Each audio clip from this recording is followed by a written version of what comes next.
Before this podcast begins, we at River City Gamers would like to have a moment of silence in memory of Nintendo President Satoru Iwata.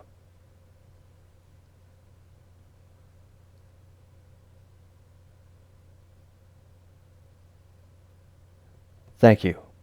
Now for the somewhat regularly scheduled podcast.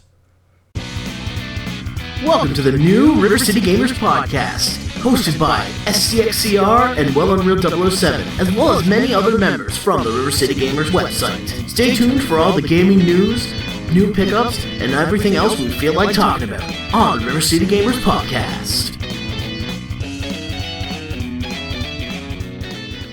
Welcome to the River City Gamers Podcast. I'm SCXCR. I'm Unreal. And that's it. Yeah, it's just us two today. I was too polite to go first, so I'm here to go. By the way, Zeromaster. Okay, he had a stroke. And now he's done. super quiet. And now his mic is super quiet because he went so loud. There you go. Stop flapping your dick on the toilet seat. Oh boy. So until that happened, Unreal, I believe you were going to talk about a convention you went to recently? Oh, yeah, I'm recording as soon as I got fucking home from it. I was at Connecticon 2015. I just got home today on Sunday. I didn't get to spend much of the Sunday there. I had no choice, honestly, because of like riot situation and stuff. Short review. Better than last year. Way better than last year. Last year was fucking stupid. What happened last year? We had video games. Yeah, that was like the whole theme of the con for me. Where are the video games? In the dealer's room, there was almost like no video game vendors. Even if there was one, there was like almost nothing there. The actual video games, console gaming, was moved to a separate building, and they have never done that before. It was such a fucking mess. This year, they fixed that by having console gaming back where it belongs, and there were video game vendors! Not a lot, but there was, I'd say, I saw one, but then I saw a second one kind of mixed in, but wow, way better. The prices sucked ass, but video games! Aren't vendors at those kind of cons usually overpriced anyway? At least Usually, in my but experience. sometimes you can get, like, sometimes if you, like, know how to, like, barter and stuff, me and Zero have basically, well, Zero's kind of, like, thrown me into the bartering gig, honestly, ever since Anime North. It's partially because of Game Chasers, too. I mean, 1UP Games, those guys are great at, like, Anime North and stuff, and then there's a couple others, like Iceman. So, there's some vendors that don't do it. We did have that repo guy who let... Oh, yeah, that was, like, the best barter we've ever had. I'm still amazed. It was at the point where they were giving the games away if they let us barter anymore. Speaking of repo guys, one of the game vendors did have a repo cart or two. Tales of Fantasia was $70. Think about it, Canadians pricing shit better than America. Also, Earthbound was $210. Get out of here. Oh, but it was definitely an improvement from last year. I'd say this was a solid year. Like, in general, the guest list was, like, probably the best they've ever had. Although, I gotta say, I added more signatures to my DS copy of Cory in the House. Oh, God. So let's grab that and let's see the new blood on this. Yeah, boy, here we go.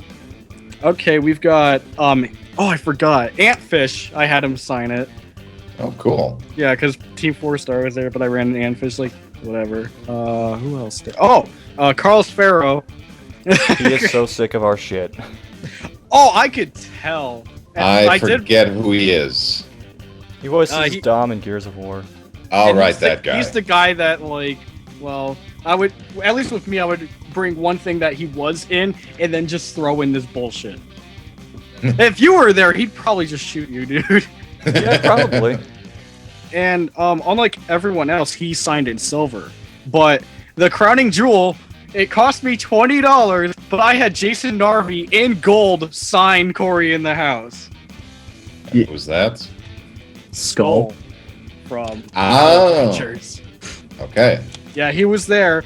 The only downside to that was his marker didn't dry fast enough, so it's kind of a bit smudged. But Scott, if Jason Narvi is at Connecticon again and we go, we have to bring back. Yeah, we're doing Vulcan Skull. That is iffy. That was one of my favorite team cosplays we did. That was awesome. Yeah, that was definitely cool. I'll make Bulk a little better this time. Did you have an iPod with you that constantly played the theme song for you? Oh, we did that, yeah. Yep. Awesome. Scott, good news. I think in total 3 or 4 Kung Furies. Nice. Holy shit. Just about. Like, it may have been 3, or it may have been seeing 2 guys over and over again, but... God damn it! Oh yeah, I finally saw Kung Fury. Unrelated to what you were saying, I'm just playing Minecraft on the side. Uh-oh. Who's not doing podcast business? Uh-oh. So I got more signatures, but yeah, most of my signatures, well, except for Carlos Ferro and John St. John, most of them were, paid signatures, so I, tried to space it out. Carlos Ferro, since he was the hot dog guy in Saints Row 2, I had him sign that. I had John St. John sign Blue Stinger, since I actually have a copy now. And Don't he wrote on Badu Stinger? That's what he wrote on the fucking thing. Baru Stinger. Yeah, that is exactly what he wrote on the signature. It just says it's Balu Sting and yeah, that was good. Bunch of the other John St. John also gave me a free self photo of him with a signature on it. It's to me, kick-ass chew bubblegum. But I have no idea where to put that John St. John picture. He's just gonna be smiling at me if I look up, just I'm working Should do a video segment when you finally do another review. John, stop looking at me, man. Stop it. Here, I'm gonna talk about Duke Nukem Forever. Don't look. That's him. It's him. What are we gonna do today If you do that, you need to get the guy from Lazy Game Reviews to do the voice. There he is. There's Duke Nukem Forever. He's here forever. Unless my house burns down. And it's never. Going back to Power Rangers quickly, there were, including Skull, they had 3 original Rangers. Karen Ashley, the Yellow Ranger, the replacement Yellow Ranger. David Yost, the Blue Ranger, and Austin St. John, the Red Ranger. God, I'm jealous. I talked to all of them, and they were all great. I didn't get a photo or signature for Karen Ashley because of again, this was all money. I was trying to think which ones I was going to do, but I did tell her hey, good job kicking Ivan Ooze in the balls. But she was fun. She gave me a little business card thing, so at least I have that as a souvenir. I talked to David Yost. David Yost was great. He signed this little Power Ranger thing I have that has all 6 helmets on it. Currently, he's the only signature on that right now. Maybe you mean on the black part, the base part, they signed with silver, or David Yost signed in gold. So on top he had a signature, then on the side next to say Blue Ranger it said Billy. So I could just look up and it'll just say Billy, and I'm Billy. Wait, I'm looking up right now and I can't see shit. Just Billy, the helmets. Almost Gold Ranger, and then Austin St. John side, Austin St. John Gold Ranger. Oh god, that Power Ranger panel was cool. I'm not going to talk much about it, but yeah, Jason Narvi was actually trying to be Billy, back when they were auditioning. Yeah, so who knows? Fucking Skull could have been Billy, but that's not how it went. As for Austin St. John, he was cool to talk to. He talked about his movie that he's doing, Survival's End. I even talked to him about the Michael Copen project and shit. I even asked about that because I thought that's what he was talking about, but no, this is a different thing. I might go check it out whenever. His autograph's for $40 and I wasn't having it, so I paid half that for a photo. I just hope I don't fucking accidentally delete it, so I gotta be really careful transferring shit.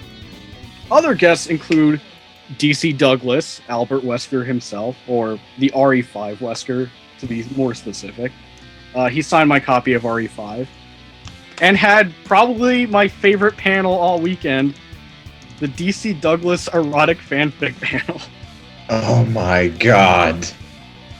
there's not much I want to talk about aside from the fact that there were moments where he only took off his shirt and made out with a Jill cosplayer. I am not making this up. No, it was all for him, and good for that cosplayer. Maybe. But no, it was all in good fun, and like they had like people go up. DC Douglas called me because I was a Barry cosplayer, then immediately said, "Yeah, you're not reading today."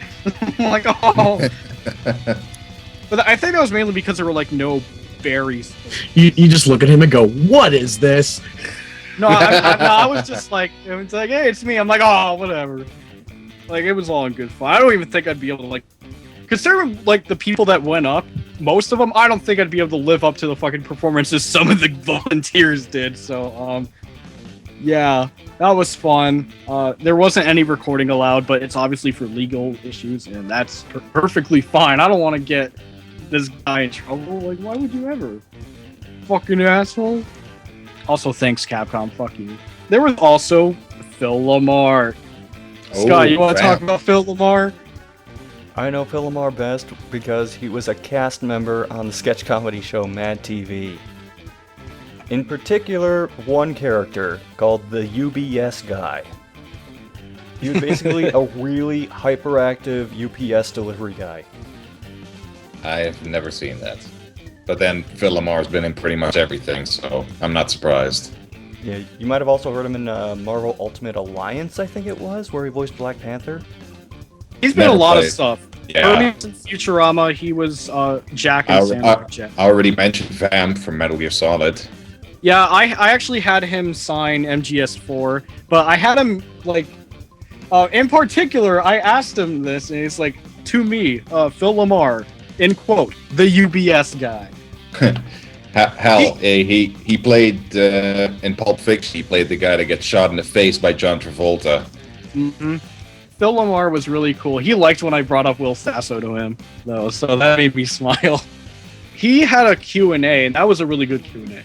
Like, definitely an entertaining one. I'm glad I went to that. Scott, now you gotta meet Phil Lamar. Now I need to meet Will Sasso. Then my life will... The only thing I bought that wasn't food was a $5 sketch from the artist app.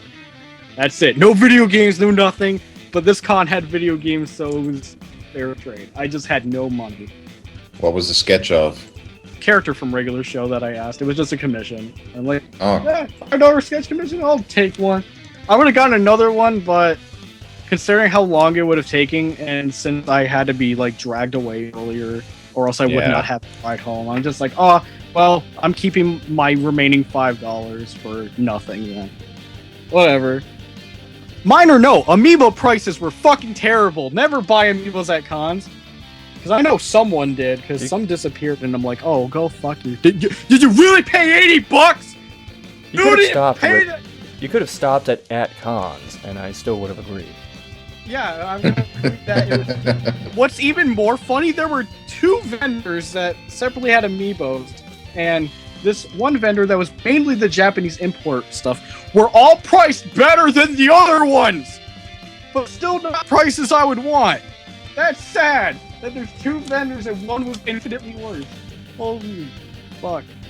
The only upside was the new wave of amiibos I at least got to see in person to see what they looked like. And they looked fine, but fuck that bullshit. I don't think I'm getting anything else other than I went to 2 NerdFit panels. No, wait, technically 3. There was one that Glenn did about chiptunes, and I went to NerdFit Game Theater 3000, where they played stuff like Incredible Crisis, Pepsi Man, Mount Your Friends, and this one particular game on Steam called How Do You Do It? I think it's called. It's a free game on Steam. Oh god, I know that one. Oh, you know what it is? Did you play it? No, but go on. It's basically just, oh my god, you just control like this girl, and the main control is you have 2 dolls in your hand, and you're just like some girl trying to figure out how sex works. So you're just clashing these fucking dolls together, and you gotta, and at the end it'll just tell you how many times you maybe sexed. I hope you don't need a sextant for that. Boom-tish. And today I got to see, oh dear God, there goes the internet, where for at least most of it, I got to hear some SoundCloud stuff, including some air horn samples and shit. Good to know that Glenn is a fan of CVS bangers. That made me happy. Speaking of which, I actually gotta send him the CVS banger audio files because a lot of them got removed from SoundCloud, obviously because of copyright, I guess. But I have the MP3, so I'm gonna send it to him later. But in general, this was a cool con. I got bored during some parts, but that's because most of you guys didn't come with me, and it was still mostly a solo effort on my part. But the friends that let me room were very grateful, so that was fine. Definitely better than last year. I'm glad I went. Wish I could have stayed a bit longer today, but then I wouldn't be here on this podcast. You heard it here, folks. He's that dedicated to the podcast. Not really. I'm basically under contract at this point. I didn't make you sign anything in blood. Not yet. I did. Yeah, I only did that for Akako. Uh-oh. Why? Because he's just on the other side? side? Wait, shit. He wasn't supposed to know that. Wow. Good job. Gaming news. Gaming news. So real. I'm keeping it light on the news front this time. I actually have to start with the Kickstarter roundup. Oh boy.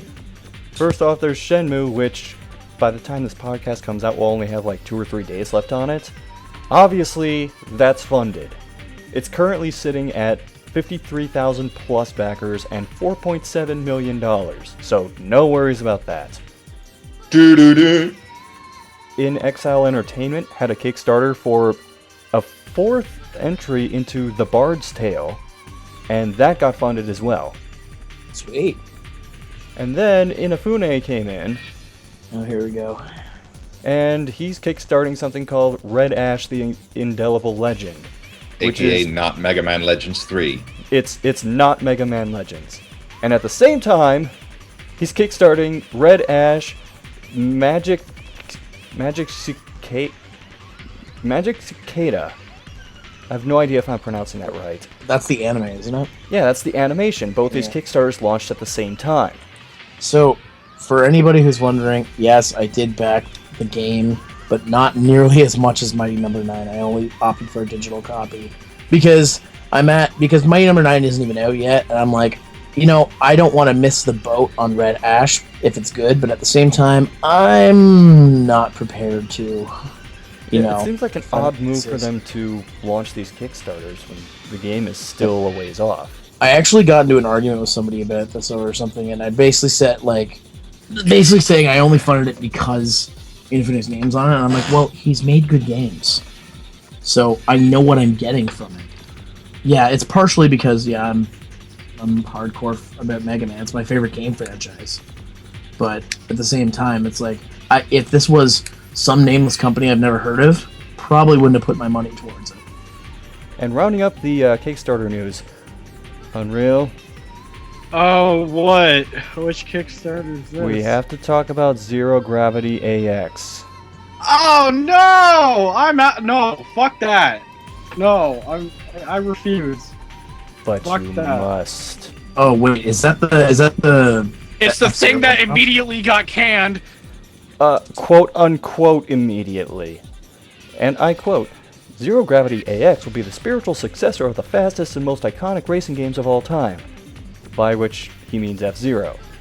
And they're not on the Kickstarter page now, but there were a bunch of images and animations of what is quite obviously the Blue Falcon going through a bunch of stages. And they said that they were going to cancel this because of fan backlash. But the Kickstarter actually stayed up for like 4 or 5 more days, and then they finally canceled it. Oopsie. Yeah, there's a screenshot of Dave, the main dev from the project. Oh my god. Basically, he didn't know how to use tweet longer, so he screenshotted a tweet that he made and posted that on Twitter. I can't wait to trust the developer, Dave. I have it up right here. Do you want me to read it out real quick? Go ahead. Okay.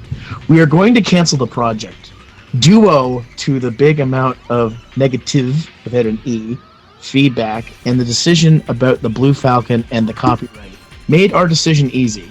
The footage on the page was an earlier build and a prototype. It never should be in the final game in this form. As it is written down on the Kickstarter page is one word. However, we have learned from that, and we understand now that a F-Zero indie remake from a small dev team is not what you guys want. We thank everyone who shared our campaign and who gave us feedback. If it was never meant as part of the game, why did you put it in the demo? And Fucking oops. And currently on their About This Project section. Project will be deleted any minute now. Unfortunately, the site has some issues right now and we can't delete it at the moment. Just Can I just bring up something quickly about Shenmue? sure. Okay. That's part of the reason why I didn't have a lot of money for Connecticon, because I put down $60 for a physical PS4 copy of that game. So I had to keep $60 in my bank and not touch it. So yeah, I could have actually, if Shenmue 3 didn't exist, a lot of people would be sad, but I'd be getting more stuff from Connecticon. But Yeah. that's not how. Okay. Yeah. Yeah. Okay. Yeah. So, anyways, fucking F-Zero. Well, it's actually funny that you brought up Shenmue again, because that leads into the next story, which is Sony's getting into crowdfunding. Specifically, they have their own platform called First Flight, which is a way that Sony teams can gauge public interest in in-house projects via crowdfunding. It's only in Japan right now, though, so nothing here yet. Didn't Sony just recently do a thing where they tricked people into thinking they were a different company for a crowdfunding project? I'm pretty sure I heard news about that. Yeah, it was about a smartwatch or something. I thought that's what you were going to talk about. The FES watch? Yeah. I'm not sure how to feel about that. The whole crowdfunding thing was mostly for, like, independent people who were trying to get stuff going, but having a big corporation like that with its own crowdfunding platform, I don't know. Ever since Mighty No. 9, it's been getting a little out of hand. And I've backed less things since then. I've still been backing stuff when I can. Like, recently I backed this one indie dev who's doing this game where you're navigating through a haunted house, and you're also completely blind. Oh, right. A game called Sunset happened. What's that? Sunset? Sunset is... Okay, I'm gonna do air quotes. Sunset is a game in which you play a housekeeper who goes into this guy's house and cleans stuff, and in the process, you somehow get tangled in a revolutionary war that's going on in the country or something like that. And it was rather poorly received. To the point that the developer Tale of Tales quite publicly got out of video games while burning every bridge they can on the way out. Wow, they pulled a Phil Fish? Yeah, I was about to say. Well, nothing of value was lost. Oh, here's the tweet I was looking for. Ha ha ha, I'm so free, look at me, I can say fuck games, fuck gamers, fuck the game industry, die, die, die, and rotten hell. By the way, buy the Humble Bundle, which has female heroines and includes Sunset in it. That wasn't actually in the tweet, that's... Grow Or the you fuck can up, not people. pay the whatever tier that's in and not get Sunset, but get the other games. Meanwhile, let's talk about studios suing each other. Oh, that's fun. Oh, great. Specifically, Blizzard is at it again. Blizzard is suing a company called... Actually, wait. I want to make sure I have this right. Okay, yeah. Blizzard is suing Snail Games because of character designs for Tai Chi Panda. And Oh, boy. the funny part about this is Snail Games was already suing someone else over things that they thought infringed on Tai Chi Panda. Yeah, I'm sure. And this Fuck is is not the Tai Chi first time Blizzard has sued a company that's suing a company. It When you- sounds like some shitty rip-off iPhone game that's probably ripping off Kung Fu Panda. When you brought up Blizzard, I thought you were about to say, yo, Blizzard suing the guys that did that rock and roll racing. Oh, ripoff. yeah, Tai Chi Panda is a is a iOS and Android. Nailed it. And of course, when you go to their website, there's a pop-up ad for another game that's on iOS and Android. Fucking called it. Good job, idiots. When does the circle end? Thank When you for people not stop answering. being That was a greedy rhetorical idiots. question. This is funny. They're suing Blizzard. Tai Chi Panda is a ripoff of Diablo. Oh, it gets better. If they show gameplay, they're fucked. Well, they're already fucked. If they show gameplay at court, Blizzard actually takes a start and takes them to court with this, they're fucked because they basically ripped off Diablo. Well then. Yeah, that's a thing. Sure is.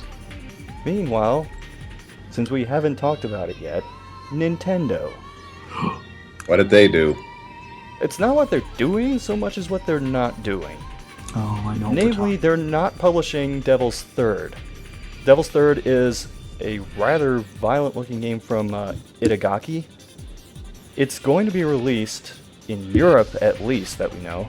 But Nintendo of America has said that they're not going to publish it stateside. That's stupid. I mean, it's rumored to have already gotten another publisher. Probably Xseed, I'm guessing. Yeah, they Xseed brought Is it- over like. Is it 2 still of the coming 3 out on the ones. Wii U though? Yes. Yeah, it's See- an exclusive. The thing, I think part of the reason is because of some of the bad press it's been getting. But honestly, I don't see why. Like the graphics, yeah, they're a little outdated, but I graphics give a don't fuck make a about the game. graphics. Graphics don't make a game. Like you can have really shitty graphics and have a really fun game. So Yeah, but you I kind of love need Black a good. Guy with giant gaping maw of a mouth. Why Isn't do you that think in that's the Devil's picture of my Third? Daily Motion banner? Because I looked at there's a screen of Devil's Third and it has a black guy that kind of describes what you just said. And I'm like, yeah, I guess that's Devil's Third. I also, the other thing I also heard is that some of the early reviews said the gameplay wasn't that good. But I'm like, wasn't that good isn't saying it's completely awful, Nintendo. Why the fuck? Nintendo actually brought up something recently with a tweet. It says, we know you are eager to hear more about Devil's Third. We are excited to bring the game to Wii U and we'll have more to share soon. That's not an answer. That's a non-answer. That's like when, whenever you write something to Nintendo and you get back a message saying, we take our fans' input very seriously, and this has been filed under blah, blah, blah, blah, blah, blah. Thank you. We take It's it seriously about your demand for Bayonetta 2 when you didn't ask about that. I sent them a letter about the new Fatal Frame game, and I got a letter about Bayonetta 2, which had already been out for 2 years by that point. Well, at least you got your Fatal Frame thing, so... Or 1 year, whatever. I can't remember. We are so eager and excited about this game that we're not putting money towards anymore. Yay. Yay! Somebody else can pay for it. Well, I do want to end this on a positive note, which is weird because it actually has something to do with Konami. Oh god. Out of all the craziness from the situation with PT, something good did come out of it, which is someone's making a game inspired directly by PT, called Allison Road. Oh yeah, I saw that. Yeah. Okay, the voiceovers are obviously just placeholders and they suck, but otherwise it looks kind of interesting. Is it on Kickstarter? I don't think it is, or if it is, I don't know about it. Oh, okay. It's still in like pre-alpha stages. Well, it's cool that people are inspired by these kind of things to do their own thing, so hopefully it'll turn out good. Sorry, I was just checking the YouTube stats for it. The video was uploaded less than 2 weeks ago, and it's got 1.3 million views on it. Ouch. Ouch, isn't views good, or... I think that's Well, out I from mean- Konami's perspective. Yeah. Who gives a shit? Don't say ouch to them, just say yay, fuck you, Riddler, Konami. Yeah. Yeah. Let's look at what's coming out in the next month or so.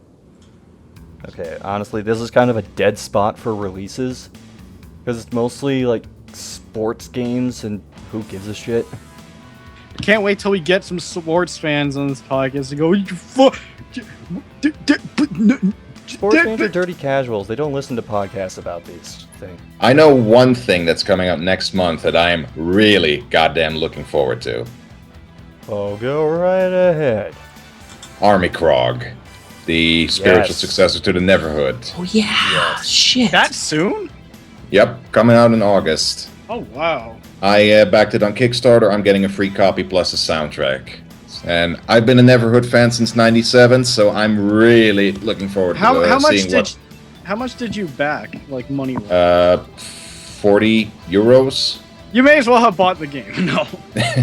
That's like, Yeah, hey, I well- backed a game on Kickstarter. I get a free game. No, you gave them money. You paid for stuff that you're Yeah, gonna get. well, But it helped them fund the game you're gonna get. I'm trying to remember how much I pledged for that.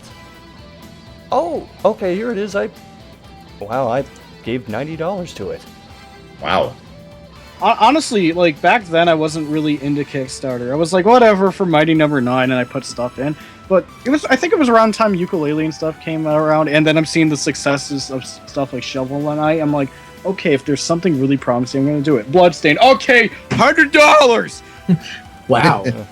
I've been backing stuff It on used to be Kickstarter 60. It used to be 60, but then I raised it to 100 in the last 30 minutes. I'm like, deal. Oh, I've been backing stuff on Kickstarter for 3 years now. Yeah. What did you back the fucking pot thing? I'm The just pot looking at the stirring? No, I projects did I've- not back the pot shot. I'm actually looking at things I've backed. There's a ton of games I haven't collected yet that are done, and I don't know because I don't know how. Yeah, anyway, we were talking new releases, though, not Yeah, Kickstarter. Let me check Well, the Army Vita Crow. tab. Okay, it's still empty. Honestly, I go to GameStop, hit PS Vita, all games, nothing shows up. You might as well stop because the PS a like legacy Sony plan. has cut off support for it, but there's still games coming out. But I for have it. to keep bringing it up because it amuses me. What are you, Yahtzee? No, he's Foppy. I'm talking too slow to be Yahtzee. Also, I'm not enough of a douche. Anyway, moving on. Let's see, for PS4, there's a Godzilla game coming out. Oh my. Oh my god! Just So the- excited. I need a PS4 like right now. I need a PS4 yesterday. Is it also not on PS3 or is it next gen only? You know? I think the Japanese version is PS3. I think they're not releasing a PS3 version here because they don't want to hurt the sales of the PS4 version. Yeah. The PS3 is still a huge commodity in Japan, whereas it kind of still is here too, but they want to try and not release games for it so people buy a PS4. Unreal, you probably know more about this than I do, but Wolfenstein The Old Blood's going to come out. Again, like physically. Like we Yeah. should like address that. I'm mad because I bought it digitally. And they said like physical was just gonna be these other regions, not North America. Then they changed their mind. I'm kinda mad. I want my $20 back so I can spend my $20 again. I get where you come from, Unreal, so... But hey, if you didn't get it digitally, it's physical now here. Go buy it. It's Yeah. good. I'll probably still end up getting it digitally anyway if I ever end up buying it. Well, you got like the PC platform. You're pretty much like guaranteed digital there. Better right, question. this is happening. Near the beginning of August, Xbox One's getting the rare replay. Oh, that soon? The one Xbox One game I'll buy, just to make sure I have one. But Killer Instinct is free, so you technically get two games. But it's coming to PC. Yeah. Paige and I have both decided we're probably just gonna play it on PC. Scott, how far are you going for releases? Just August stuff? I'm going somewhat deep into August, and unless you want me to bring up a Madden title, there's not a whole lot. Nah, because there's a game on September 1st, and that's all. I'm just wondering how far you're going to go. There's something I noticed, and let's bring this up real quick. Tiger Woods is not part of the PGA Tour game anymore. I wonder why. No, because he sucks now. They put somebody else on it. I'm just So like, why? Yeah, they put Rory McIlroy on it. when are they going to switch Madden to somebody else? Well, I mean, John Madden hadn't played football in years, but he's a commentator, so... So why is FIFA still a thing after the whole corruption scandal? Because they still need money. For that Was- guy who For rents out a hotel room for his Pele. cats. Was And John Pele. Madden even a player back when they started making Madden games? He doesn't even look like an athlete. No, he wasn't. He was a wasn't- coach. He was a Yeah, he is a coach. Oh, yeah, well, whatever. He was a player, then became a coach, then became a commentator. Yeah, that's all I got for upcoming releases. So why don't we just go straight into recent pickups? Yes, sir. I gotta roll my oversized 4-sided die.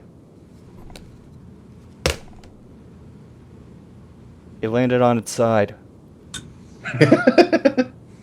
How does that happen? I don't know, but Akiko, why don't you go ahead? Sure, why not?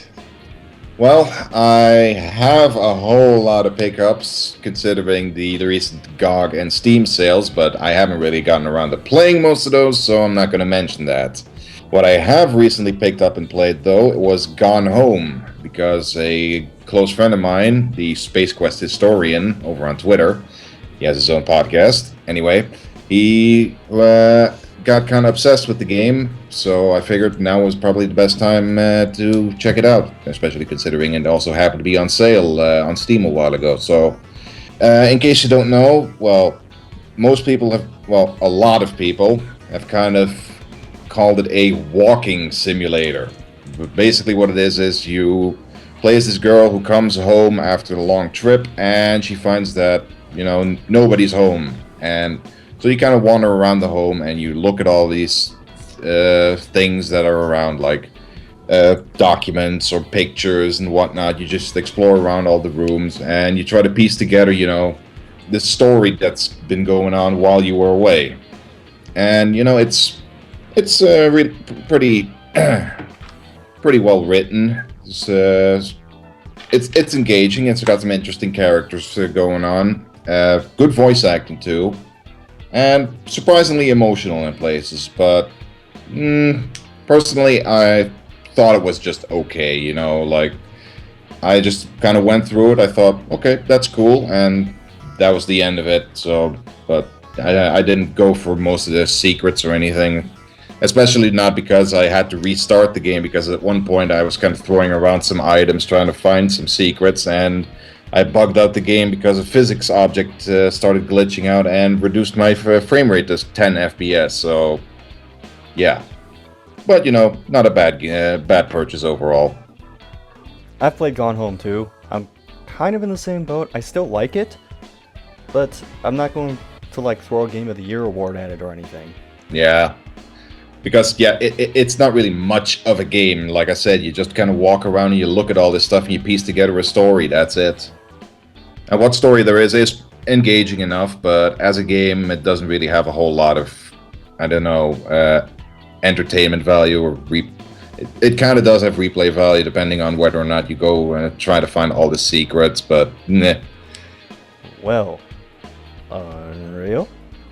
So, what would you want? The one game I played before Connecticon, or the 3 games I bought and didn't play at Connecticon? What's the one game you played before Connecticon? Batman Arkham Knight. For the PlayStation 4, because the PC version is broken and gone forever.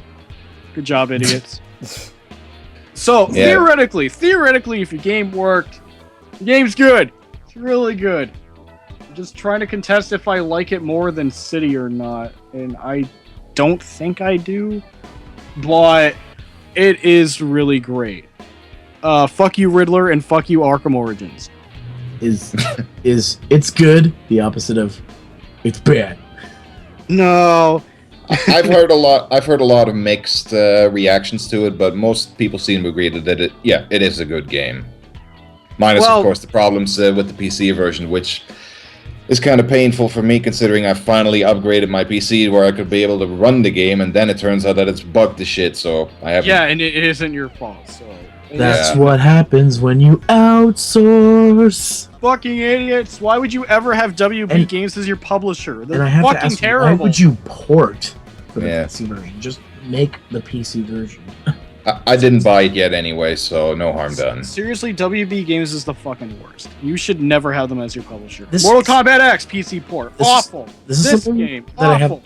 This is something that I have a question about, though, because, like, the new consoles are pretty much gaming PCs. Why is it so hard to port a PC game? I don't know. They just But have it- incompetent idiots working. It shouldn't be. It should be the same game. I will say, like, though, This is about Arkham Origins, though. I played the PC version of that, and I wanted to fucking die.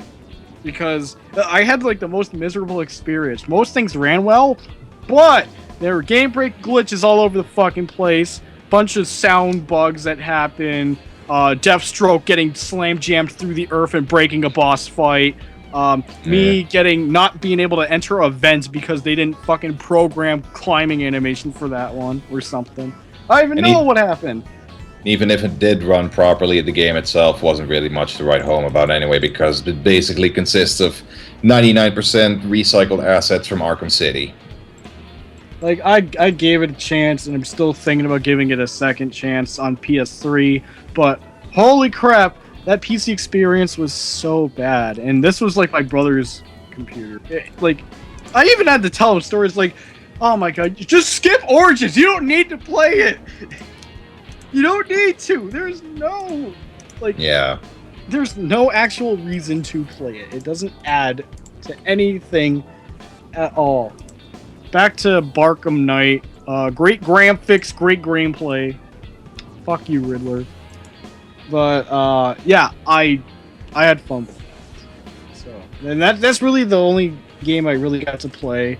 Although there is a second game, since I know we could like do two. Rocket League, baby. Yeah. Now it's on PC and PS4. But what's great is like on PS4, if you like if you have PlayStation Plus for this month, depending on like when you listen to this podcast, but as we're recording, it's still July. It's for free with PlayStation Plus members, which is crazy. Oh shit! Really? Yeah. Fuck! I need a PS4 like yesterday. Me too. If only to be able to play Arkham Knight properly. Quick to know, Arkham Knight's capped at like 30 FPS on console. Meh. What? Yeah. I thought it was 60 on console. Me too, but it's not. Meh. FPS. It's not. FPS. It's not, but it runs fine. Oh. Yeah, those were the two main things. Like Arkham Knight, and then when Rocket League happened, I got to play it. Cool. It'd be fun if the servers worked. The whole time I played it, I had server issues. I got to play maybe one online game, but I wasn't the party leader. And then after that, it's weird because you're not connected to the servers when I was online on PlayStation and stuff. And I don't know. It was just... They were having server issues for a while shortly after launch, but it seems like they've got things somewhat stabilized now. Because I was able to play a bunch of online matches recently. Okay, so I guess over the weekend while I was gone, things got adjusted. Because part of me wants to believe that most of it is because of PlayStation, because free for PlayStation Plus, can you just imagine the fucking influx it would have gotten plus PC? Oh. But yeah, that's all I got for my games. Okay, I'll go ahead and go next. Shit, well, you already did Rocket League, so that was one of mine. Other one, you probably wouldn't expect me to talk about this, but Pokemon Shuffle, which is probably the only Pokemon game I've played in the past 13 years? Yeah, you were talking about that a little bit before. Yeah, Pokemon Shuffle, the like absolute simplest way I could put this is it's Bejeweled if it didn't suck. Of course, I'm kind of biased because I absolutely hate Bejeweled. It's funny because I like Bejeweled. Bejeweled is cancer. Anyway, Pokemon Shuffle, it's like Bejeweled, except for a couple of things. One, you can move like puzzle pieces anywhere on the map. It doesn't just have to be two pieces side to side. And the other one is, the whole reason you're doing it is you're actually fighting Pokemon with this little puzzle grid. You go into it with different Pokemon, and those Pokemon become your puzzle pieces. So you can still do like fire strong against whatever, grass is strong against whatever, by matching up those different types of Pokemon. So you'll still have like super effective things and not very effective things. And as you go on, Pokemon start doing weird shit to the board. Like they'll start freezing entire rows, and when that happens, no more blocks will drop down until you get rid of all of those. They'll also change some puzzle pieces to match them or their type of Pokemon.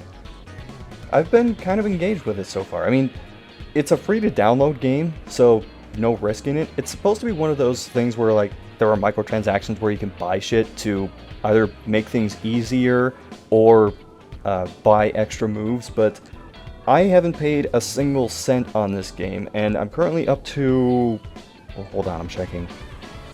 Level 125. Holy shit. Damn, I actually downloaded this, but I haven't played it yet. I gotta play this. Yeah, so, like, just at the beginning of my day, I can sit down, play it for like 10-15 minutes, let it sit, and then you need hearts to initiate battles, and you can get up to 5. So I just go through 5 battles, let it sit, and then in the afternoon, all 5 of my hearts come back, so I can just play it again then. Oh, okay. Also, if you street pass people that have played it, you can get extra hearts on the side. Oh fuck, I better start playing then. Get Street Pass all con. Yeah, wasn't expecting to take to a Pokemon game like this, but it's actually not that bad. And you haven't really played a Pokemon game since the first generation, pretty much, right? I think the last Pokemon game that I really bought and got into was Pokemon Snap. Oh, okay. I think that came out technically during the second generation of Pokemon, but it's still a first-gen game, kind of. Yeah, technically. But, Because of the Pokemon that are in it. Yeah, you can't... I don't think there are any second-gen Pokemon in it. Not that I recall, no. But that's pretty much it for me, so Zero, what you got? Okay, well, mine will be brief for once. This isn't really a game, but I got it on Steam. I went ahead and I purchased RPG Maker 2003. I used to make tons of games in that and RM2K, and I have RMXP and RMVX Ace, but I wanted to use the engine from RPG Maker 2003 because I have sort of like a fan project I'm sort of working on. It's just kind of started conceptual stuff, but me and a friend of mine who also makes games, we're talking about it, and we're going to start making stuff for it. And I wanted to start getting used to how it works, so I went, it's all coming back to me. I started using it a little bit just to make some maps and set up some character stuff and do some test battles, and it never really left me. I'm going to have to relearn how to do some of the programming, but it's not hard, so... And I used to make a ton of games in RPG Maker, but of course those are all gone because I lost those with a hard drive crash, but none of those games were super good anyways. But in terms of actual games, I did recently get some stuff off of GOG. Out of the games that I've played in there, I got Gex for PC. Oh, as made famous in a SCXCR Just Play Along review. I have no Right. idea what you're talking about. I also picked up Pandemonium and Pandemonium 2, which I didn't even know there was a sequel. So now I've got that. And So when are we going to see the Brinstars review of that? I knew that was going to come up. Well, the guys don't even know that I bought it yet. In fact, I haven't met up with them in a while because we've all been so busy. But if we do a review of the sequel, it won't be for a while. But we've got other ones we're working on. This one I picked up out of morbid curiosity. I picked up the PC version of Urban Chaos. Oh. Well, that is actually the superior version. Yeah. I'm surprised. I didn't hear a groan. Yeah, because if you said Dreamcast, we would have just hung up on you. At that point, it was Yeah, and if you said the PlayStation version, I would have hung up on you and taken you off my friends list. wait, what? Wait, is the PlayStation The version? PlayStation version is worse. How? Performs No. worse. Oh. Scott, have you actually played the PC version of it? I have not. You just seen. But like, I've done enough videos research and on it stuff? that I know it's like leaps and bounds above the console version. Yeah. Oh, you know what this reminds me of? I know this may be weird bringing it up, but very briefly at Connecticon, I don't think I was aware there was a Dreamcast version of Resident Evil 2 and 3. I have Resident Evil 2 for Dreamcast. That's the version I have. Yeah, I saw like 2 and 3 there, and I'm like, whoa, those are Dreamcast versions? I'm like, oh, that's cool. I mean, I guess I'll add that to my RE2 collection of installments. I gotta buy the remake of RE1. And eventually next year, the remake of RE0. Right. If you care about RE0. 'Cause Yeah. I know a lot of people don't. I haven't played it yet. Like most RE games. I've played 5 and 6. Not all the way through, but Yeah, because we You still haven't gotta... even played 4? no, they're in progress Let's Plays. Yeah, Those are the One best more- Let's Plays, the ones where you don't know what the fuck you're doing. One with Untitled, yeah, like, and what, one Steven with Seagal? one. Steven Seagal's I'm an doing exception. I'm doing RE6 with Unreal, and I'm doing RE5 with CJ. Except RE6 might be way longer. We still need to do another recording session of that. Yeah, if you ever catch up on your goddamn LP backlog. Oh, I will. I'm gonna. Well, I'll talk about that in the update section. But that's pretty much it for games for me, unless you include playing a boatload of Monster Hunter. But that's not new. Right, well, if there's nothing else, let's just goes right into our discussion. And I admit I bring this up specifically because of something that I was keeping track of. Namely, that Fatal Frame game. The one that Nintendo America said, you know what, we're bringing this to the Wii U. And they've been really inconsistent about whether it's actually getting a retail release or if it's just a digital download. So, the question I'm posing to you guys is, does it matter retail versus digital for you? Do you have one that you really strongly prefer? Where do you stand on that? It depends. Usually it doesn't really matter in my case. Some games I prefer to have a physical copy of, and others I don't give a shit. This is coming from a guy who has quite a plethora of console games and 575 games in his Steam library. I've played maybe 10 of them. I know that feeling. I am the worst with video games. It's mostly Humble Bundle's fault because I keep buying them. But personally, Yeah, go I've ahead. had to rein myself in after the recent sale as well. My main thing is if a game's gonna take up a ton of hard drive space to have a digital version, I'd rather just buy a physical copy. But now that's not even that big of a deal anymore because sometimes you have to install the physical games. So it's like, fuck. Well, that's part of the reason I brought this up, is the new Fatal Frame game is a Wii U exclusive.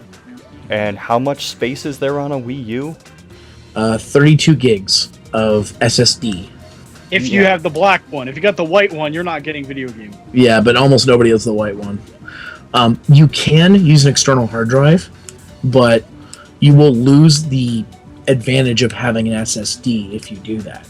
Because the main reason Nintendo opted for an SSD in the Wii U over a hard disk drive is because there are no loading times on virtually most games. I remember early on somebody said to me that they played Wind Waker, and it was way smoother when they played the digital version than the disc copy they played at a friend's house. That's really the advantage of why they went with the 32 gig SSD. It sucks because the storage is limited, but I mean, you couldn't it's a little bit of a pain, but if the new Fatal Frame game is, takes up most of the hard drive, you could just move the games you're not playing to an external drive and put the game on the SSD for while you're playing it. It's still kind of shitty because if it's if the game's going to be over 25 gigabytes, it's not going to be a digital copy. You won't be able to play it because I think the Wii U system needs at least 2 to 6 gigs. I forget how big it is. Let's just say, with the current data distribution I have on my Wii U, I would not be able to download Fatal Frame if it was that big. Yeah, you would definitely need an external hard drive. So then I would have to buy the game and an external hard drive, at which point, why don't I just buy a retail copy? Exactly. If you have a lot of games on your Wii U, maybe it's time you got an external hard drive anyways, but I just got an external hard drive for my computer. well, you're talking to a guy who has 6 external hard drives just for his computer, so Jeez. Are you counting little flash drives? I'm not counting flash drives. Okay, just checking. I'm counting hard drives of 500 gigabytes in size and bigger. That's kind of cumbersome for me to try and do, because with my current setup, there's a lot of shit in front of the TV, and I really don't need to add to that. The only thing I can suggest, man, is if it does end up you running out of space for games on the Wii U, just get one of those portable external hard drives. They're 500 gigs or up. And just plug that in. It only gets power when the system's powered on, so. And it's literally the size of a deck of cards. Physical, all the way. There's only at least for me, I always want to go physical because I like the way games look on shelves and stuff. It's like nice to look at your games and you just grab it and break it. Oops, I mean, like, you know, fucking. Oh, I just remembered something. Yeah, what?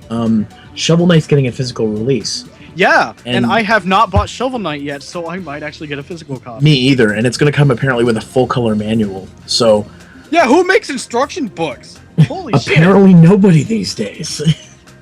But No, except for Shovel Knight, that's like, why they're getting money. I'm like, that's really cool. Now I just got to decide what version I want to get. Do I get a Wii U version, or do I just wait until I get a PS4 and get it for that? Now, okay, I have a couple of things I could debate on either. Wii U version or PS4? Or if I get an Xbox One in the future, what about that version? Because that version has Battletoads. Mm-hmm. I don't give a shit about Kratos. And Wii U doesn't really have anything. Yeah, that's the other thing too. That's another reason why I kind of want an Xbox One, just for the extra content you get in that game. But I'm just like, that's not enough for me to buy an Xbox One. I mean, it may end up being Wii U, maybe? I don't know. It's a hard pick, because I really don't care about Kratos. I know it's just, like, if I do get the PS4 version, I get extra stuff. Well, I don't care. And also, they're including all the DLC in the physical copy. That's great. So, but anyways, I do want to talk about, like, why I prefer physical. And this is more kind of a recent thing with how next-gen consoles, well, except for Wii U, have been working, as far as I know. At least on PS4, when you get a game, it installs to the hard drive. Like if you get it physically, you put the disc in, it takes just a small amount of time to just install whatever size game it is and stuff. And then do all the updates. And yes, and the updates. Now, it's quick. So say like I'm running out of space on my PS4, which I actually am. So if I want to play a new game or whatever, and it takes a certain amount of gigs, I'll delete a game that I don't really put in that much that I have physically and stuff. And it's not that bad. So if I ever want to play again, I could delete the stuff again and whatever. And deleting it won't get rid of your save data. It just gets rid of like okay, that was what I was going to ask. I will say I'm warming up to the idea of having to install games on consoles because, again, consoles these days are now just pretty much gaming PCs, like low-power gaming PCs, and you've had to install games forever on PC. Yep. So it's, I don't like the fact that I have this Blu-ray disc that has 50 gigabytes on it, sometimes more if it's dual layer, and I still have to install it on my hard drive. It's like, find the space on the goddamn disc. Back to what I was saying, so yeah, in general, I can just go ahead and fucking reinstall it if I want to via disc. Now, if I did that with digital games, it is, oh my god, it's worse. Let's take Wolfenstein: The Old Blood, for example. I got that digitally. The game is 50 gigs. How long do you think that would take with an internet connection? Quite a while. Mm-hmm. Probably at least a day or a half a day. Considering Canada is technically on what people quote-unquote call third world internet, it'd probably take me an entire afternoon to download that. So, yeah, it would definitely take a while with, like, the bigger size retail games. That is, at least on PS4, the number one reason why I almost never want to go digital. And why I'm kind of mad that Old Blood actually is getting a physical release here, when originally that wasn't the case, where it was going to get physical stuff in other countries. So, yeah, even though it was only $20, I was still kind of mad. Because if I ever wanted to play Old Blood again, since I already bought it, if I would have to take at least a day to reinstall it and not be able to do anything, while it may kill my internet connection for anything else. The other thing I want to comment on that too is sometimes it sucks because sometimes Europe will get the physical copy and like a crazy good special edition for the physical copy, like One Piece Pirate Warriors got, and then North America gets a digital copy only. They get the collector's edition of One Piece Pirate Warriors in Europe. You got the fucking Going Merry with it, or the Sunny Go, or whatever it's called. And I was like, I would totally love to have that. But if I bought the physical copy, I'd have to, jump through hoops to get DLC, and I'm just like, fuck it. There's no point. So yeah, for me, at least with new gen, the big reason is convenience in terms of just like installs and all that stuff. Previous gens, same thing. Like, I mean, with previous gens, you don't really have to install anything, but like, for example, like 360 and PS3 had like digital download games, but and all that stuff, like retail wise. Wii U, not so much. They had Virtual Console and all that stuff, but those were never too big, and those were fine. Like, I'm fine with digital releases of like Virtual Console stuff, especially of games that are usually going physically for like $210 Earthbound. So like, it's also like, it's like possible with like certain platforms like the Virtual Console where you can get it digitally for way cheaper than, say, searching for like a physical copy out in the wild or whatever, and paying high prices on eBay. That brings me to another point, which is what's your thoughts on companies that have a digital copy of a game, physical copy of the game, and they're both the same price? I don't know, honestly. I think the general rule of thumb is the digital version should always cost less because they wouldn't have to manufacture like shit to like and add to the cost. Because it's like, if you're selling me a game for $60 and it's going to be the same price physically and digitally, I'll just buy a physical copy then, because then I don't have to go through the headache with digital. Like, it's doesn't make any sense. Now, PC, that's a different story. Like, if you have a, like, for example, like, a lot of games get released on console and PC. You can't really buy physical PC games. You can, but nobody does. So, getting I feel less hurt, I guess, by getting a game for $60 on PC when it's $60 on the other two consoles, because they're not going to buy a physical copy of a PC game. I just don't do that unless it's special, but that goes without saying. But like, if they're selling a game like Assassin's Creed whatever on Xbox One, making it physical and digital, and they're both the same price, no, I will just buy the physical copy then. There was something else I wanted to add to that, and this is just a personal thing. The only reason I would go digital is either A, it was free, which PlayStation Plus is doing a lot. Well, it's not technically free; you still need the subscription. But like, if it's free and I'm interested in it, I'll add it to like my download history. Another thing is like, I would mainly go digital if that's the only thing they release it as. If there's two, physical all the way. But if it's digital only, I don't really have a choice. So, like, let's take the Kickstarter stuff again. There was a choice for Bloodstained and stuff. And so I went physical for that. Same. With Yooka-Laylee, they had digital only. And I was like, but I still backed it. Because I'm like, I still want the game. But it's digital only. That bummed me, but I still backed it. Shenmue 3 is a little more curious, because it was originally digital only, but physical for PC and digital for PC. But PS4 was digital only, and that made me not really back it quite yet. Then when they finally announced and added that there will be physical PS4, that's when I backed it. See, it like made a difference. I mean, compared to like $29, I think, for digital, I spent $60 for physical, and I'm just like, whatever. I want it physically. That's all I care about. I'm more happy with that. When you were using the PS3, did you opt more for physical or for digital? Yeah, well, most of the time I opted for physical when it came to, actual PS3 games, obviously, but, you know, a lot of the PSN stuff, PS1, PS2 classics, you know, there were a lot of games on there that I'd never played because I never owned a PS1 or PS2 before, so those were, you know, more convenient for me to get than the actual physical versions of those old PS1, PS2 games. But at the same time, you know, it is nice to have kind of physical copies of those games as well. So it's kind of a toss-up on how badly I want a game like that. Yeah. Now, I just have a quick question, just because it's me and I'm Canadian. And do you guys have like separate physical copies for different languages, or are they all just in English? They're all in English. Well, or multi-language. It depends on the game. Okay, so it's on a per game basis. It's not like they release separate versions, eh? Yeah. Well, there was one time, although this is I'm not sure how related this is, but there was one time when they released the original black and white, which was completely dubbed into Dutch, and people fucking hated that. So they later released a patch to change it to the English version. Oh, okay. Like that was the only version you could get.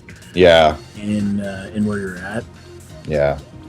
They haven't really done anything like that since, so I guess they caught on that people prefer the English versions. And if people want to play a localized version, then at least give them the option to play either the original or the localized.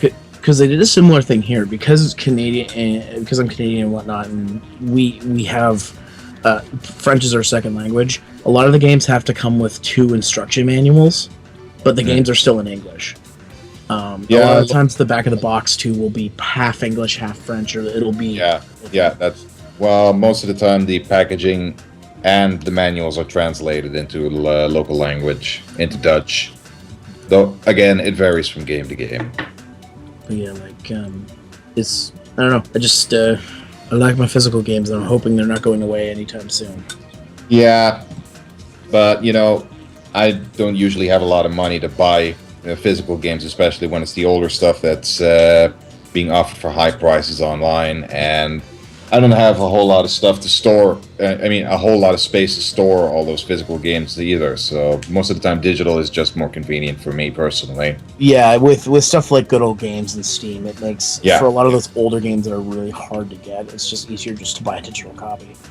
Though there is also the issue of certain games being removed from digital distribution for one reason or other, like the original 2 Fallout games used to be on GOG.com, but they were removed because the licensing agreement with Bethesda ran out.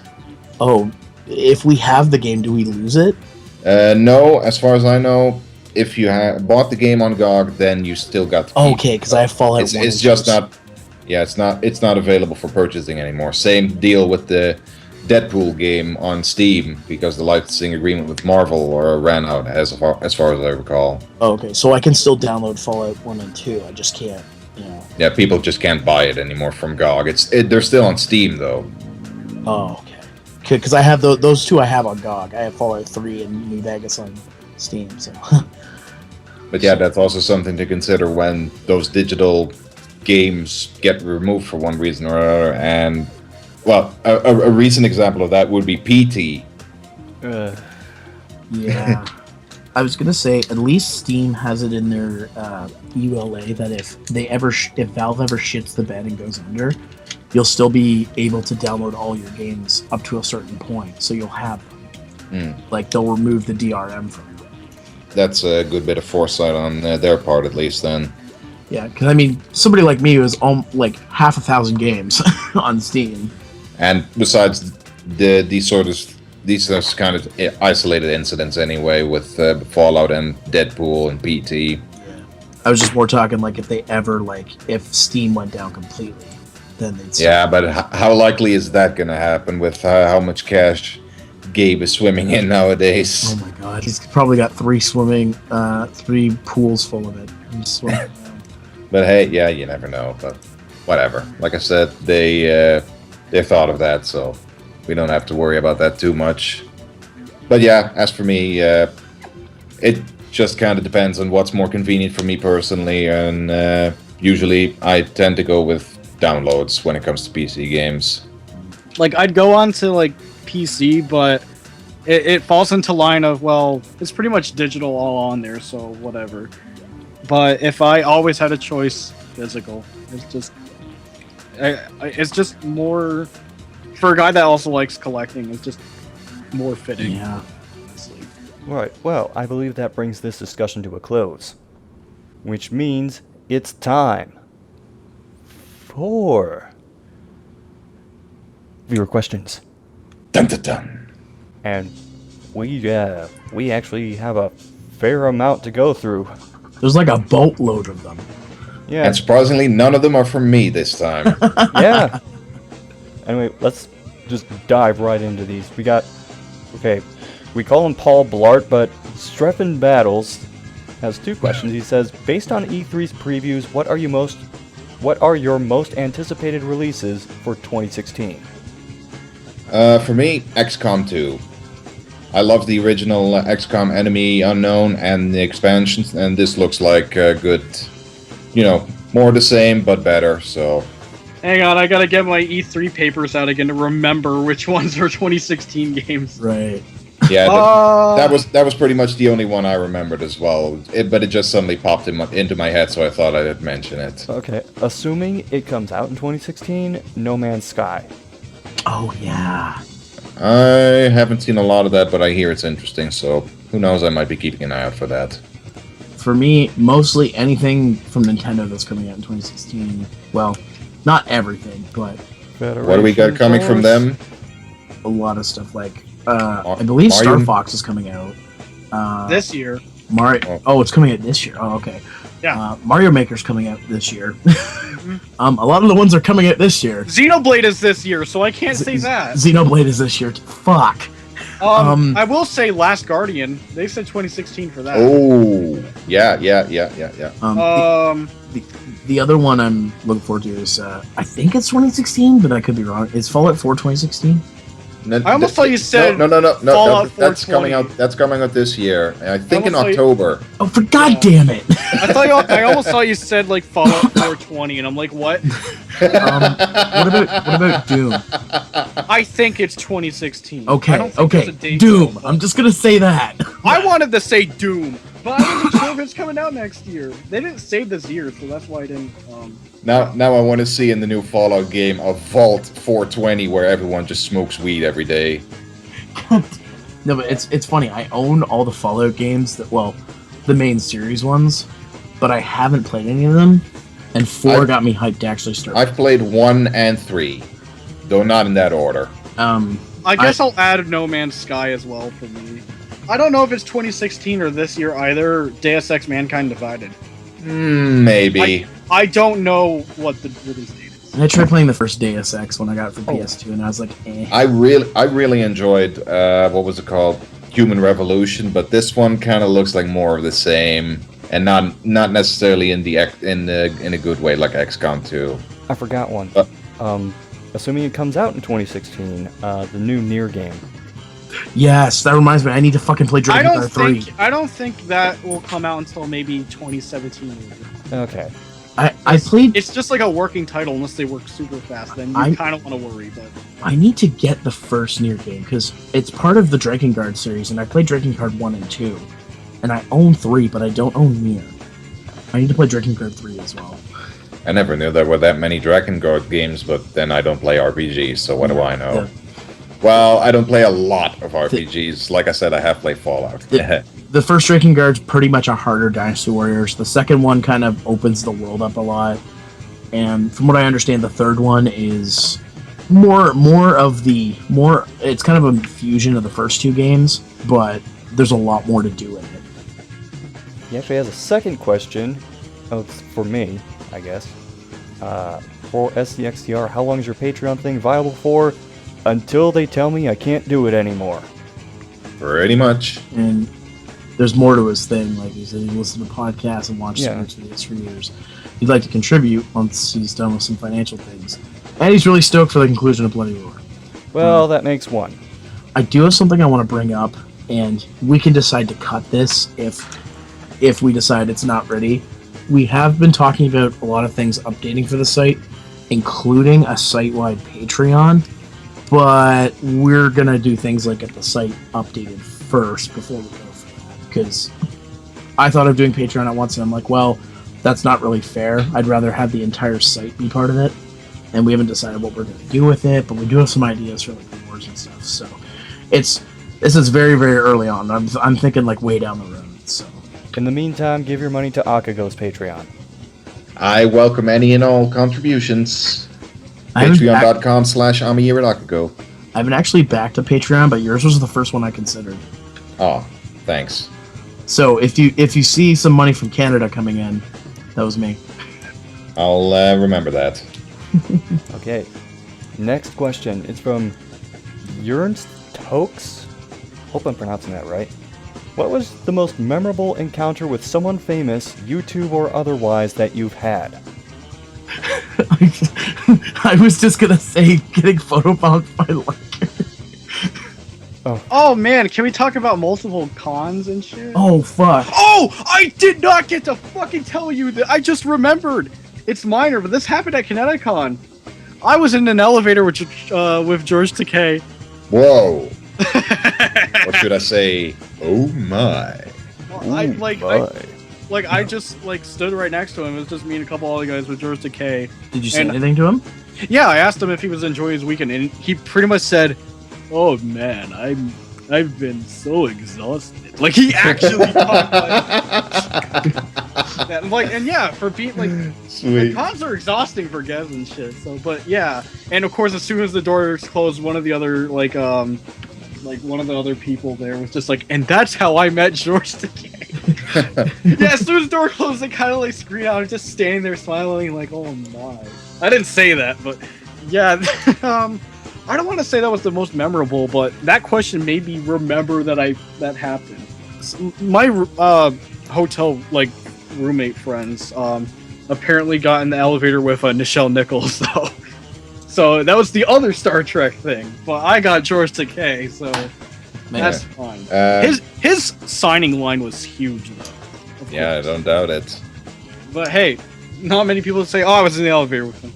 Well, that's cool. I think my actual one is meeting John St. John. That guy's awesome.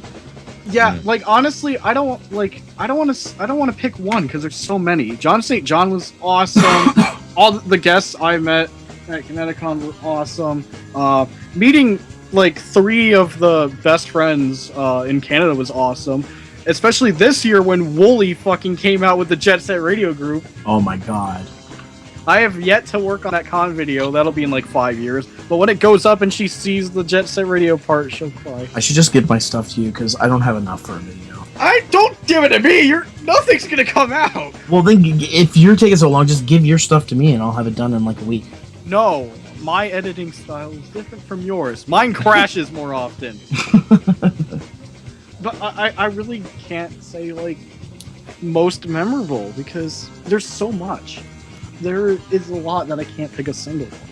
Yeah, this is a difficult question to answer. Yeah, because just singling out and then you start remembering, no, but wait, that stuff. Photobomb by Liger is kind of high on the list, though. He's busting out Japanese to Kushida. John St. John throwing a game at me was...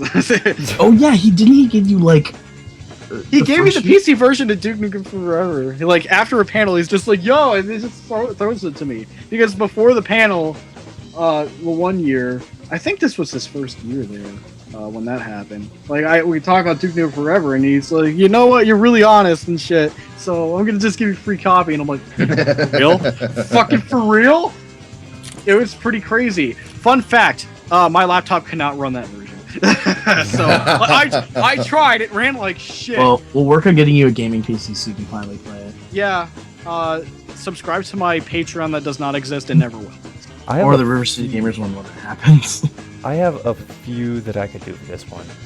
One that immediately came to mind, and I actually didn't directly encounter this person because, for those of you who don't know, I'm a big Cleveland area sports fan, and I went through this one period where I was really hardcore on the Cleveland Indians baseball team. This was when they were really competitive, winning the division year after year. And I was on a plane on a flight between Georgia and Cleveland with my family, and we found out that Kenny Lofton was on the plane. He was the center fielder for the Cleveland Indians. As soon as we found that out, my parents were like, "Oh, hey, do you want to get an autograph from Kenny Lofton?" And I was like, I was just a kid, so I was like, the fuck do I do? How old were you at this point? I was 6 or 7 at this time. Holy shit! Wow. So I was like, here. And I just gave him a piece of paper or something. And my parents they were like, oh, okay. And went in this other area of the plane, came back, they had Kenny Lofton's signature, and I'm like, oh my god, he exists! But as far as direct encounters with people, John St. John is pretty high on my list because I made him realize that there was a game he voiced in that he forgot about. This is the Evil Zone incident I'm talking about? And then a year later in his panel. Yeah. Yes, I voiced Evil. Another favorite thing with John St. John, having like other favorite things, have people sign Corey in the house. See how they do. John's was still the best reaction because he cracked up. And the other one I gotta mention, because it showed up in one of my videos, was the very first time I was doing the Crappy Pasta panel at a convention called MidoriCon. They had Mr. Creepypasta as a guest, and I was just calling on random people in the audience to come up and read a story. And I called on a guy who was wearing a Captain America hoodie that like covered most of his face. And I didn't realize until after I called on him, that's Mr. Creepypasta. And I'm like, oh boy, because I knew what he had to read. And that led to the video of him saying, "Hey everybody, I'm looking at gay porno." At which point someone was entering the panel to see what was going on, heard him say that, and then immediately walked out. Classic. Haven't really gone out and met a whole lot of celebrities or anything like that, but one time I went to a con in Belgium, the Facts Con, fantasy, anime, comics, toys, and sci-fi, and Robert Picardo was a guest there. He played the hologram doctor on Star Trek Voyager, among other things. Oh. And so I went up to him and I paid for a signed photograph. Shook his hand. That's pretty much it. And, well, I shot the encounter on film and he was like, "Please don't put me on YouTube." Which I did anyway, but I lost the video when I wiped my YouTube channel a couple of years back, so yeah. Still, it was cool to meet him, and I still have the photo of him sitting on a shelf. There is one I forgot to mention. Meeting Scott McNeil on several occasions. Oh! The first time the voice actor guy, right? Yeah, the first time I met him at Fan Expo, I knew... this is at the time when I was doing Mega Man Abridged, and I knew he voiced like half the cast. Yep. And I told him about it. He's like, "Really? Can you show me?" I'm like, "Well, here's my YouTube channel." And apparently he saw me later. He's like, "Yeah, I saw it. That was awesome." I'm like, "No, it's not." But I have a video clip of him as Dr. Wily saying he's going to take over the world of robot porn. Because that was the joke that I made in Mega Man Abridged. I turned Dr. Wily into an indie porn director. Personally, I would have made him say that he was going to pull the moon out of its orbit. I think the best, though, is the clip that Blondie got where he did several characters he voiced in Beast Wars. Yeah, he just had to like say hi to his brother or something, and he went on for like a couple minutes doing all the Beast Wars characters that he did. Oh my god. I would have geeked out at that as well. I love Beast Wars. Funny story about how that video came about. I was part of a like WWE wrestling cosplay group, and we heard from one of the friends in the group that there was a Shawn Michaels cosplayer. Shawn Michaels being a wrestler, for those who don't know. And it wasn't a Shawn Michaels cosplayer, it was just Scott McNeil, just dressed how he normally is.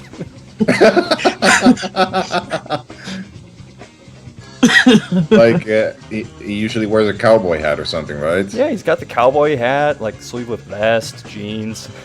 Awesome. He still wound up doing like a Shawn Michaels pose for a photo, though. Nice. Alright, shall we move on? Or Yeah. Okay, next question. Frank Gore. I'm gonna assume this isn't the football player Frank Gore. I think you missed some. Oh, no, wait, no, you didn't. No.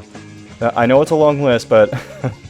Okay, Frank Gore asked, "Can you give links to the music you use in all the podcasts? Shit's so catchy, I really want to get the music to listen to everywhere."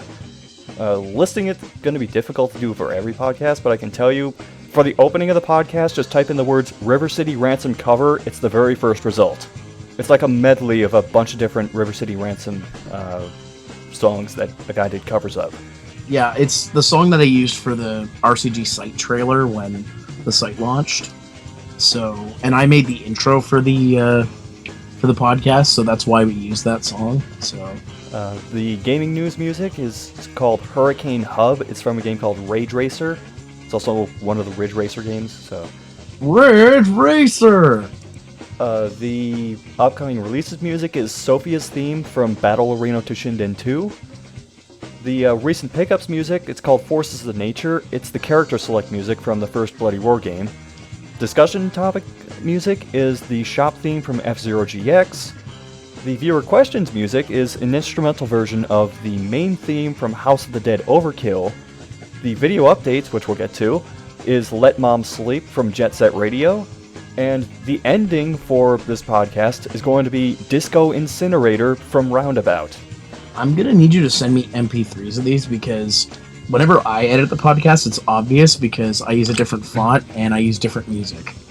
Yeah, I'll have to do that. Well, He also still add asks- some variety. He also asks, where is Blondie's podcast? Time to strike out on your own, man. We've all been waiting for it for years. Not gonna happen. The Blondcast? No. Would that be me, Blondie, and CJ? We'll ask him and he'll get back to you on that in the next podcast, maybe. And if I dye my hair again, well, actually, when I dye my hair again, I'll show up on it too. We should just do that for like an April Fool's thing. Write that down. We gotta do it now. Okay, finally. Perhaps a human asked a couple of questions. What is the most memorable or hilarious YouTube comment you've ever received? God, that's a hard one. So Yeah. back when I got a, hold on. So back when I got a PlayStation 3, Scott, do you remember this? Were you even around for this? I don't know thing? if I was. Oh my god. Okay, so back when I got a PS3, I made one of the stupidest fucking videos I've ever goddamn made. It was the birth of Unreal Warden, Oh god. and it was pretty much a Chad Warden parody of well, just talking about the PS Triple and shit. And as a joke, like I was just like making shitty remarks about like stuff like the Wii and stuff. And then this one guy thought I was serious about me talking shit about the Wii in that video when I was clearly playing a stupid idiot as a parody. We ended up getting into an argument. I don't even want to go back. Oh my god. I might. Do I even still have the video on my account? Oh, you know what? I'll get back to you on this. I'm gonna go look. So someone can take over my place for now. I'll take over, because I know what my most memorable comment is. It's actually a series of comments that I got on the Santa Claus video that I did a long time ago. Oh, If you wow. haven't seen it, good. Basically, it was... I'm not sure where the guy was from, but he was speaking Spanish, and he was basically saying that I was a racist for not liking the movie. Even though I actually do like it from an ironic standpoint, but he implied that I was being racist against Mexicans. And you know, I actually tried to explain to him, I took a little Spanish, so I try to make the effort to talk back to like Spanish-speaking users in Spanish. But after a while, this guy just started making less and less sense and became more and more ranty, and I just said, fuck it, I'm not talking to you anymore. Blocked. Fair enough. And actually, I was really paranoid about it. So there was this other user that I talked to now and then on YouTube, and I was like, am I being racist? And of course the answer was no. Okay, I found it. I have this video on private. Because it's old and like really. Holy shit! This went on for.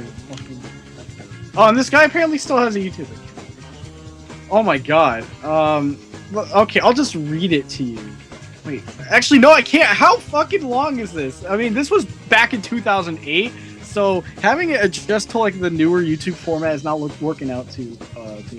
I saw from 0 to 40 seconds. All I have to say is, fuck you, Wii U. I mean, not Wii U. God damn it. Wii owns your ass. I knew. And they have nothing to do with dildos. That's just your twisted brain showing off. Fuck you. Oh my god. And like this went on. This was kind of back where I kind of had the like my commenting on YouTube wasn't the best, but I still feel like I was in the right because like what the hell? I'm like I even explained this to him, and like I think, all right, whatever, fucking Blondie and whatever, some other people that we've known back then, Also, I like the comment, fag. That's great. What about the frustrating angry gamer? Yeah, I pretty much replied to the guy, yo, this was a parody, you fucking idiot. The real dumbass is Chad Warden. Except I was also the dumbass because Chad Warden was the real troll. That's why we love him. Fucking love him now. You can Still tell, balling. 6 years later, I have given less shits. And oh my god, these comments are repeating. Yeah, this format is not fucking. Oh, this comment has received too many negative votes. You should get down from your high horses. And this was like to Spunkies and shit. Remember him? This is way back. I told you, this was pretty fucking way back. Like, this argument didn't even have to, like, go on about me. I had Griff come in, and then they got an argument with that. It was just... Things just got so absurd because this guy thought I was serious. When clearly he didn't want to see the whole thing. Not many people do. But I even say in the description, not to be taken seriously. Who reads those? I think that was the most memorable one because I was just, like, being befuddled the most. But in general, I don't think I've had proper humor comments, so I don't know. That was just funny from a my god, this guy's so stupid standpoint instead of a good joke that I would probably see on something like a best friend video in the comments section. Well, I got one, though it's a fairly recent comment. Alright. But, okay, how many of you guys have seen my Amsterdam review, which I did for April Fools? Yeah. Well, of course, you've seen it because it was a parody of your $5 gaming videos. But anyway, I got a comment on that okay. Wow, this guy calls himself Uber Geki, then brackets officially your mom. Anyway, he said to me, "Don't try to copy Angry Joe, you're not funny." And I have no idea what made him say that, other than the fact that I happen to have a mustache like Angry Joe. Huh?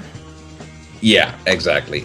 Nothing I did in the video was anything, well, probably not intentionally anyway, anything like what Angry Joe does in his videos.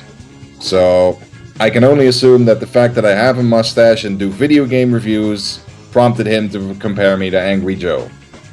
So I told him, yeah, please don't make assumptions based on superficial details. You'll just look stupid. And he sent me back a tirade telling me, "You don't have to tell me what to do. You make yourself look stupid by making a review on a game that you barely even know," despite the fact that I did plenty of research, gave up plenty of background information on the game in the video itself, so I don't know what to tell him. And one other thing I wanted to mention, I'm not sure how many people have seen this one, among you guys anyways, but I did a fad response a little while ago to JonTron thing, where from the Hercules video, where he puts in the Commodore 64 game into an actual tape player, and it starts producing garbage sound, obviously, because it's not an audio cassette. And a whole lot of people have done variations on that, where he puts in the cassette and it starts playing something funny. So I did a variation on that where he puts in the cassette and it starts playing "I Wanna Fuck You in the Ass." And somebody commented on that, "Yeah, I remember when all those EA games used to sound like that." I thought that was kind of clever. I guess I'm the only one that hasn't gone yet, so... What I used to get all the time when I did a Bridge series, and the record was 5 minutes after I released a new episode. When's the next episode coming out? My response to that was always, "I don't know. Your guess is as good as mine."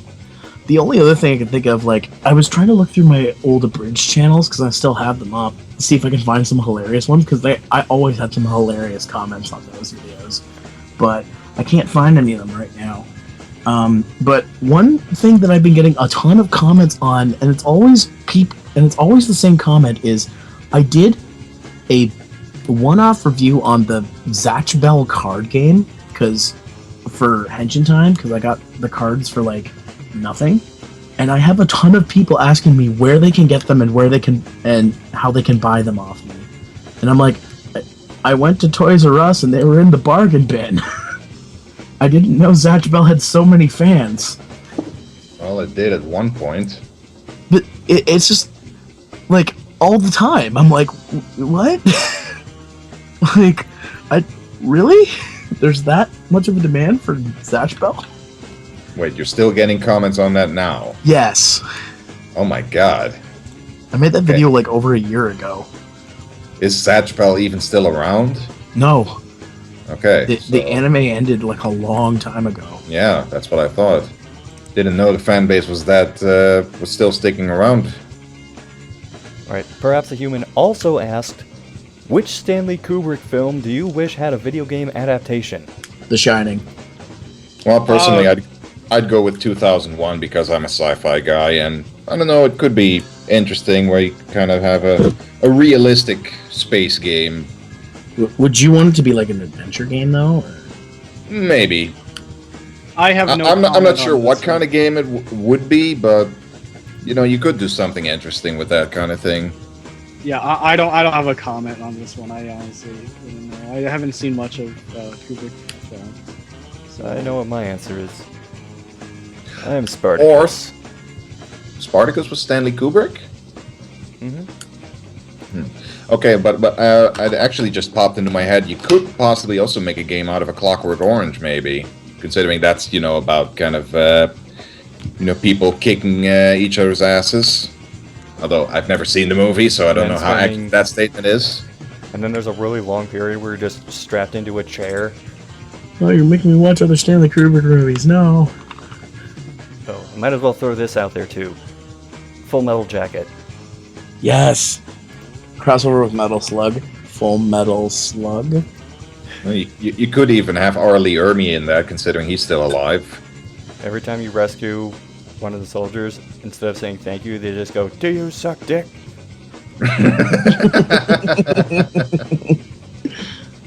Fuck, Stanley Kubrick has a lot of fucking movies. Never gonna get through all these. Well, until then, if you want a question answered on the podcast by us, feel free to leave us a message in the YouTube comments or on the site upload.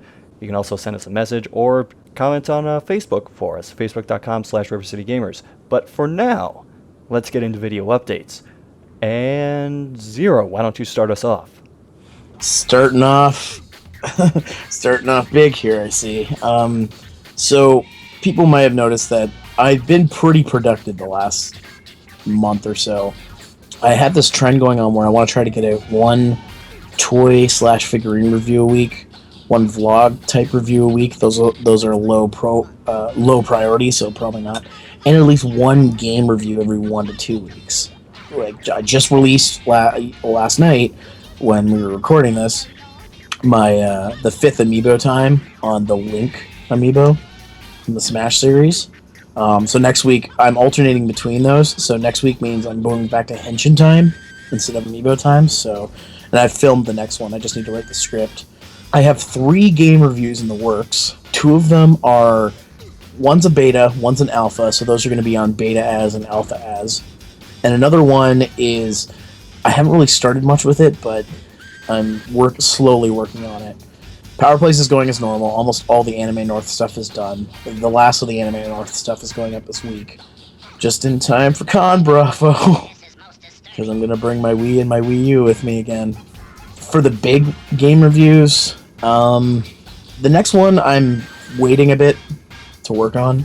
There's something I want to see if it's going to happen or not. If it's going to happen, then great. If not, I'm not going to worry about it. Because the last time I waited on part of a video, it took 3 years to come out. So I'm not going to do that again. But yeah, I just like a big update. I can't remember if I said this in the last podcast when I was in. I got a new camera, so the quality's been upped, but I'm still learning how to use it. So it's my first DSLR camera. So I'm trying to figure out how the lighting works and how, you frame shots. But I've sort of figured it out for the toy reviews. I'm starting to figure it out for my main reviews. So that's going to take some time to figure out before I go back to using it. And I'm also going to get some work with it probably when we go to Con Bravo. But that's pretty much it for me. I'm looking at 2 to 3 videos a week that aren't Power Plays. So that's the thing. And that's pretty much it for me. Okay, I'll go ahead and go next. Big thing for me, obviously, Bloody Roar 4. Last part of the Bloody Roar retrospective. Editing this thing has not been fun. I've said it before, but this is going to be a long one. I've been pretty much editing like a few minutes together every day for the past couple of weeks. And I'm still a ways off on finishing this. It's mostly just dragging clips to be in the right place, but it's still going to take a while. Fingers crossed, get it out before Con Bravo happens. And there are a couple of things I'm working on the side to show at Con Bravo, so hopefully I can get that together in time as well. Godspeed. That does it for me. So, Unreal. Well, I will always be giving the same answer every podcast. But I did record stuff at Connecticon, so that's another con video that's going to be added to the pile.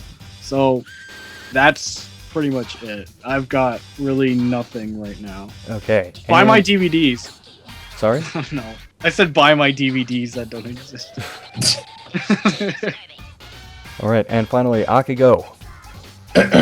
Well, last video I put up, well, I didn't actually put this up on the River City Gamers site, was a Let's Play of Another World, or Out of This World, which is up on my YouTube channel right now. And response to that has been pretty good. So I'm currently contemplating doing maybe some more Let's Plays in the future, but we'll see when or if those happen. Because this was just a quick one-off, and if I'm going to do another Let's Play, it's probably going to be a longer one of a game like, well, of some adventure games that I've been wanting to do, maybe. But as of right now, I'm actually in the editing process of the next part of the Alfred J. Quack retrospective, so that should be up fairly soon, if all goes well. And beyond that, I've got a top 10 in the planning stages, but don't hold me on that if that's going to come out anytime soon either. So that's pretty much all I have to report for right now. Okay. And that will bring us to the end of this podcast.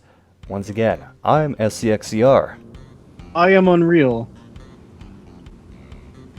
And that's it. Are we seriously doing this again? God damn it, Zero. Oh, go! Go! Pizza time. Pizza time. I'm Zeromaster. And I'm Amir Dakago.